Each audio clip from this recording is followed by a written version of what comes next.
ایران کے آخری بادشاہ رضا شاہ پہلوی کے جلاوطن بیٹے رضا پہلوی ایران میں مہنگائی کے خلاف جاری مظاہروں میں شدت لانے کے لیے سرگرم ہیں۔ انہوں نے ملک بھر میں عوام سے اپیل کی ہے کہ وہ سڑکوں پر نکلیں۔ رضا پہلوی نے ایران میں جاری احتجاج کو بے مثال قرار دیتے ہوئے کہا ہے کہ حکومت اس احتجاج سے سخت خوفزدہ ہے۔ انہوں نے ایرانی معاملات میں براہ راست مداخلت پر صدر ٹرمپ کا شکریہ ادا کیا ہے۔ رضا پہلوی مغربی ممالک سے بھی اپیل کر رہے ہیں کہ وہ ایران کے احتجاجی مظاہرین کی کھل کر حمایت کریں۔ رضا پہلوی کو 1979 میں اپنے والد شاہ ایران کے جانشین کے طور پر دیکھا جا رہا تھا۔ وہ امریکہ میں لڑاکا طیارہ اڑانے کی تربیت حاصل کر رہے تھے جب انقلاب کے دوران ان کے والد رضا شاہ پہلوی کی بادشاہت کو ختم کر دیا گیا۔ اس کے بعد سے وہ امریکہ میں جلا وطنی کی زندگی گزار رہے ہیں۔ ایران پر اسرائیلی حملوں کے بعد رضا پہلوی نے کہا تھا کہ اگر ایران میں حکومت کا خاتمہ ہوتا ہے تو وہ عبوری حکومت کی قیادت میں مدد کرنے کے لیے تیار ہیں۔ انہوں نے اس دوران عبوری حکومت کے لیے 100 روزہ منصوبے کا خاکہ بھی پیش کیا تھا۔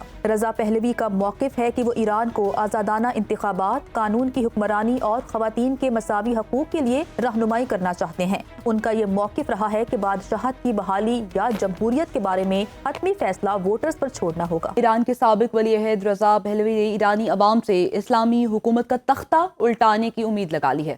امریکہ میں جلا وطنی کی زندگی گزارنے والے رضا پہلوی مظاہروں میں شدت لانے کے لیے سرگرم ہیں۔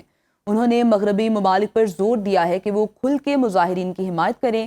رضا پہلوی کون ہیں اور ایرانی سیاست میں ان کا کیا کردار ہو سکتا ہے، جانتے ہیں اس رپورٹ میں۔ ایران کے آخری بادشاہ رضا شاہ پہلوی کے جلاوطن بیٹے رضا پہلوی ایران میں مہنگائی کے خلاف جاری مظاہروں میں شدت لانے کے لیے سرگرم ہیں۔ انہوں نے ملک بھر میں عوام سے اپیل کی ہے کہ وہ سڑکوں پر نکلیں۔ رضا پہلوی نے ایران میں جاری احتجاج کو بے مثال قرار دیتے ہوئے کہا ہے کہ حکومت اس احتجاج سے سخت خوفزدہ ہے۔ انہوں نے ایرانی معاملات میں براہ راست مداخلت پر صدر ٹرمپ کا شکریہ ادا کیا ہے۔ رضا پہلوی مغربی ممالک سے بھی اپیل کر رہے ہیں کہ وہ ایران کے احتجاجی مظاہرین کی کھل کر حمایت کریں۔ رضا پہلوی کو 1979 میں اپنے والد شاہ ایران کے جانشین کے طور پر دیکھا جا رہا تھا۔ وہ امریکہ میں لڑاکا طیارہ اڑانے کی تربیت حاصل کر رہے تھے جب انقلاب کے دوران ان کے والد رضا شاہ پہلوی کی بادشاہت کو ختم کر دیا گیا۔ اس کے بعد سے وہ امریکہ میں جلا وطنی کی زندگی گزار رہے ہیں۔ ایران پر اسرائیلی حملوں کے بعد رضا پہلوی نے کہا تھا کہ اگر ایران میں حکومت کا خاتمہ ہوتا ہے تو وہ عبوری حکومت کی قیادت میں مدد کرنے کے لیے تیار ہیں۔ انہوں نے اس دوران عبوری حکومت کے لیے 100 روزہ منصوبے کا خاکہ بھی پیش کیا تھا۔